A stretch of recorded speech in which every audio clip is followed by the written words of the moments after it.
people like me. You need people like me so you can point your fingers and say, that's the bad guy. That's the bad guy. That's the bad guy. That's the bad guy. That's the bad guy.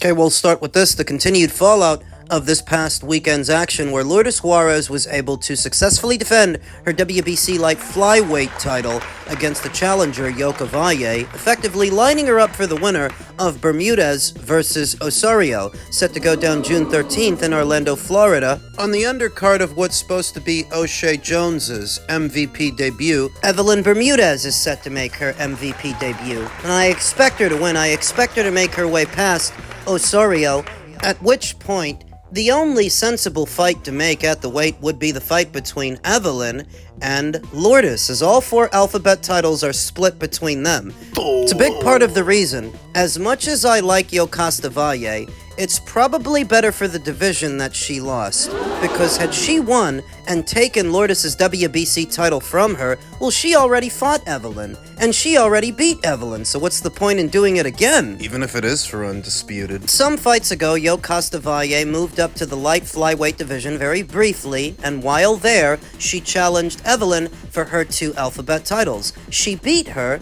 then she dropped those belts and moved back down to minimum. That's why I said her moving back up for Lourdes doesn't make a lot of sense. What's the point? And so, she ended up losing the fight to Lourdes, and now I think Lourdes will look to target Evelyn Bermudez for the other 3 alphabet titles that she currently holds. Both fighters are signed to MVP, thus, an undisputed title fight between them shouldn't be too hard to make. And what would be yet another fight between 2 very accomplished fighters, 2 esteemed professionals, both experienced. Evelyn Bermudez sports a professional record of 22 wins with 1 loss and 1 draw, 8 knockouts, having never been knocked out in 24 professional bouts. Her lone defeat came at the hands of the woman that Lourdes Juarez just decisioned this past weekend, Yoka Valle. Evelyn Bermudez is a 2-time unified light flyweight champion, where Lourdes Juarez, sporting a professional record of 40 wins with 4 losses and no draws, 5 knockouts, having only ever been knocked out once in 44 professional bouts,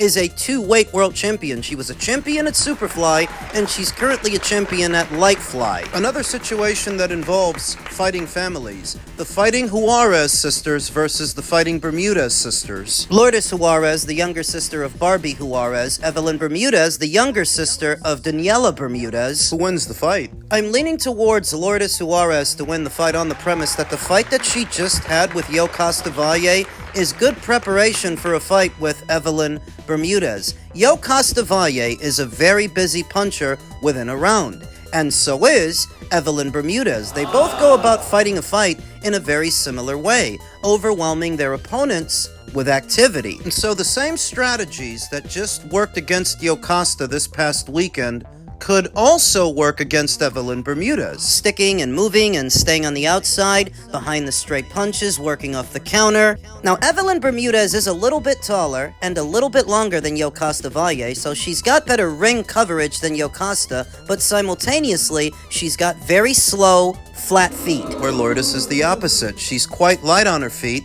very agile, very good footwork. Good upper body movement to slip the straight punches from an Evelyn Bermudez slip and counter. I am leaning towards her to win the fight, on the premise that the fight with Yokasta Valle was a good rehearsal for a fight with Evelyn Bermudez. Currently, she's just cracked the Ring IQ pound for pound list for the first time. Up until this weekend, Yokasta Valle was ranked within the top 5 for being a champion across 3 weight classes, but the rules that govern the list dictate that in defeating a pound-for-pound fighter, you become one yourself, and Lourdes Juarez just did that, currently coming in at number 9, behind Gabby Fundora, Sharnika Johnson, Ali Scottney, these undisputed champions, so to speak. All three of them hold all the alphabet titles in their respective weight classes, but Lourdes has been around a lot longer than they have. To where if she beats Evelyn Bermudez for the other 3 titles at her weight, there's a credible argument that she should leapfrog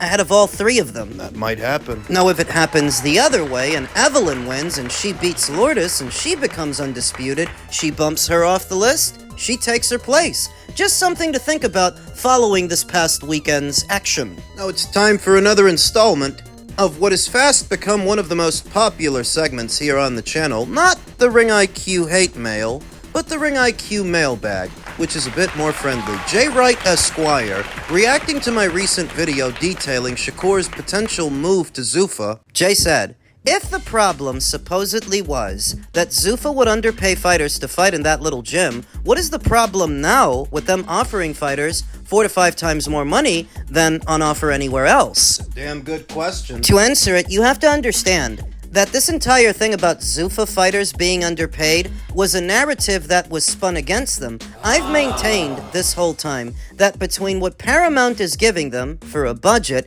and Turkey LL Sheik's involvement, those guys over there aren't getting underpaid. They're getting paid more than they normally get, which is why they went over there in the first place. Let's establish that. Let's establish that Robert Garcia, who's been involved with Zuffa from its inception, has said his guys that he's funneled over there are now making more money than they were before. Let's establish that. And so to address the question, you have to understand, Zuffa fighters being underpaid was just a narrative that was spun against them in order to discourage fighters from going over there. And that narrative was spun by people in the industry. The whole Dana White cheaps out on his UFC fighters, that he's got his UFC fighters under slave contracts, and maybe he does, but this is not the UFC. This is Zuffa, that is overseen by more than just Dana White. There is also Nick Khan of the WWE. There is also Turkey LL Sheik and Sella. This is not simply Dana White's UFC, but that's how a lot of people in the industry chose to frame it so they could discourage fighters from going over there on the premise that they're going to get jerked like Dana White's UFC fighters. They tried to slander them and give them a bad reputation, and in the end, it didn't work because their stable's been growing ever since its inception. More and more fighters are going over there, and it's not just outliers. It's not just the jobbers and the gatekeepers and guys who have a few career blemishes. There are some young, unbeaten fighters that are going over there. There are some very familiar faces that are set to go over there. And this is what the people in the industry didn't want. Why? Zuffa's got a lot of money. Enough to make their jobs very difficult, very hard. Hard to hang on to their own fighters. If you've got a fighter whose contract is set to expire in the not-so-distant future, you've got to worry about Zuffa taking them from you before you can offer them an extension, or maybe their offer is better than your extension. Maybe it's for more money, at which point keeping your fighters becomes more difficult. So you see people in the industry start up with all this stuff about Dana White underpaying fighters. He's going to underpay the boxers like he underpays the MMA guys, all of which was fear-mongering. It was all intended to damage their reputation so that nobody goes over there. And in the end, it didn't work. So to answer Jay Wright Esquire's question, if the problem supposedly was that Zuffa would underpay fighters to fight in that little gym, what's the problem now with them offering fighters 4 to 5 times more money? There's no problem. It's no problem for me, it's no problem for you, and it's no problem for the fighters, but it is a problem for Zuffa's competition. It definitely poses a problem for them, and we've already been all through that. Now, there is an inherent problem with what they're doing. It's a systematic flaw. An upstart promotional outfit entering into the boxing space and paying to play, overpaying fighters to acquire top talent is not unique to Zuffa. We've seen it before. That's what the PBC did upon their inception, and that's what DAZN did when they debuted in America. That's what Boxer did after they got the Sky Sports deal. This is not original. What Zuffa is now doing, overpaying the likes of Conor Benn and potentially Shakur Stevenson and what other fighters they have in their stable, we've seen this before. And in the long run, it doesn't always pan out. In fact, usually, it doesn't pan out. because at some point, you're going to end up spending so much money, it doesn't make any business sense to do what you're doing now. This is not a problem for us. It's not a problem for me.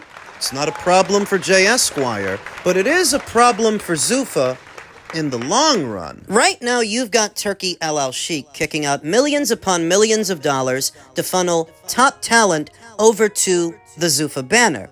He's willing to do that right now, but what happens when he doesn't? What happens when he gets bored of playing with Zuffa? Because at some point he might. And what do they do then? For years, Dana White talked about how the business model for boxing doesn't make any fucking sense and how the fighters are overpaid just for him to end up doing the same thing. Even if it is with Turkey's money, still, they're doing the same thing. They're not using the money that they get from Paramount. They're not actually using Zuffa's budget to pay the likes of a Conor Benn or a Shakur Stevenson, these more high-profile signings. Turkey El Sheikh's the one paying for that. And so long as he's willing to, yeah, they can sign almost anybody with his war chest, with his financial backing. But nothing lasts forever. Zuffa, to a lot of fighters, may seem like the land of milk and honey at the moment.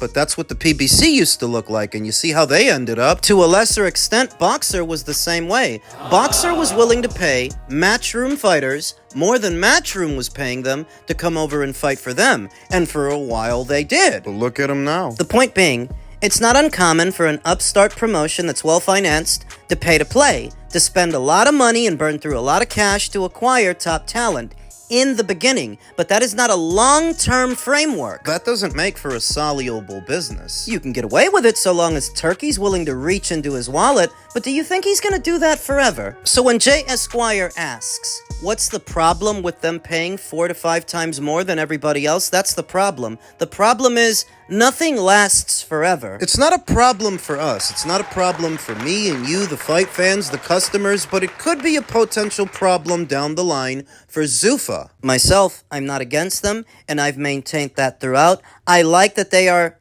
upsetting the established order, the establishment itself, shifting the axis of power because too many entities in the sport of boxing for too long have had too much.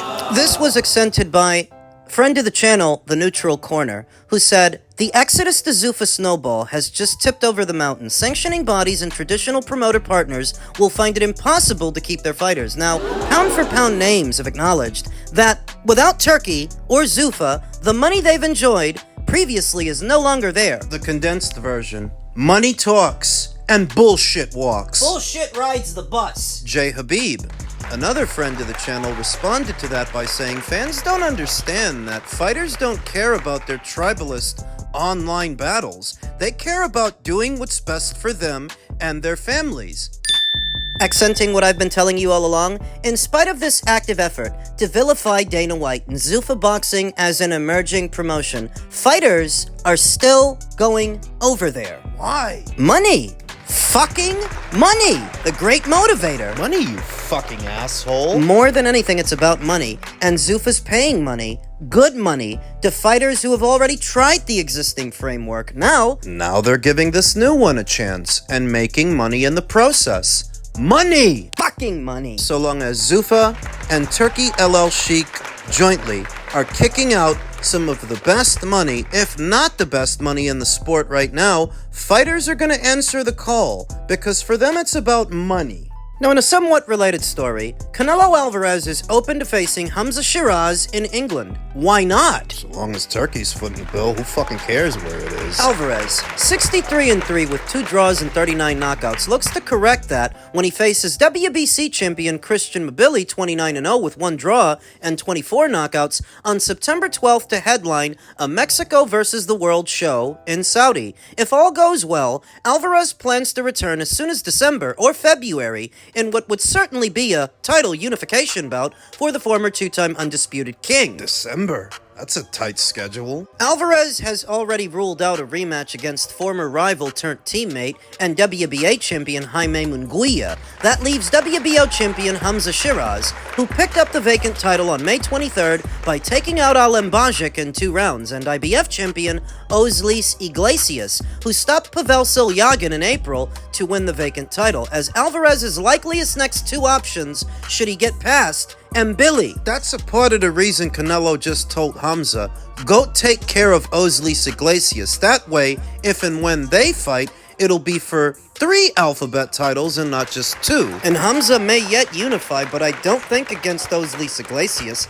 I think he'll look to unify with Jaime Munguia. When asked if he's open to moving the world tour to England for a slugfest against Sheeraz, a Pakistani Indian born and bred in Berkshire, the Mexican superstar was open to the idea of the overseas encounter. Yeah, we'll see after. Why not? Alvarez told reporters. I have my fight on September 12th, and he just had his fight. We'll see, but why not? Alvarez also suggested that Iglesias and Sheeraz should face each other in order to earn the opportunity to fight him. I think they need to fight each other, and then I fight the winner, Alvarez said on the Mr. Versace podcast. That's the most smart thing they can do. We all need to earn what we deserve, and they need to earn it. I'm not saying they don't deserve it, they deserve it. That's why they're champions or number ones or whatever, but they need to fight each other. And then after my fight, we'll see. Sheeraz remained respectful after rocking and stopping Bejic without resistance in Egypt, but refused to pound the table,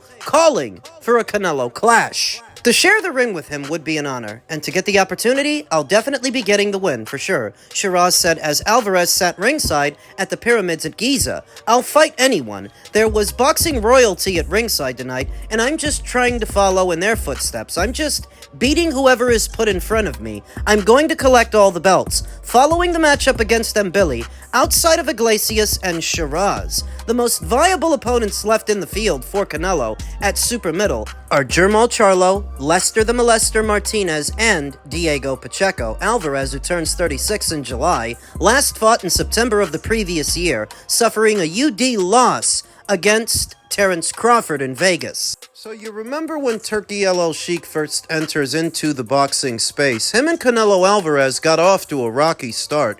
They weren't getting along famously the way they are now, but money being the great motivator in Turkey, having plenty of that, well, that was enough to smooth things over to where Canelo's boxed in Saudi at Turkey's request already, and he's set to do it again. They're doing more and more business with each other because in the end, money talks. When money talks, people listen. It's conceivable that Canelo Alvarez may finish out his career boxing for Turki El Sheikh. If you're Hamza Sheeraz, you may not actually need to unify titles with one of the other champions to get that fight because Hamza is one of Turkey's favorites. Having just boxed, he may elect to play it safe long enough to go straight to Canelo. Or fight a jobber, then fight Canelo after. Yeah.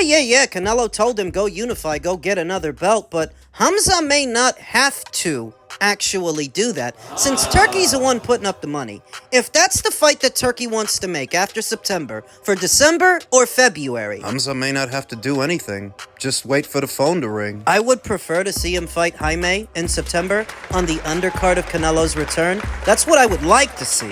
But being one of Turkey's favorites does come with certain perks, to where maybe he gets a direct shot at Canelo now that he's got a belt. And maybe they do it in England. In the past, Canelo Alvarez has said that he would like to fight there. This would be the ideal fight to do it.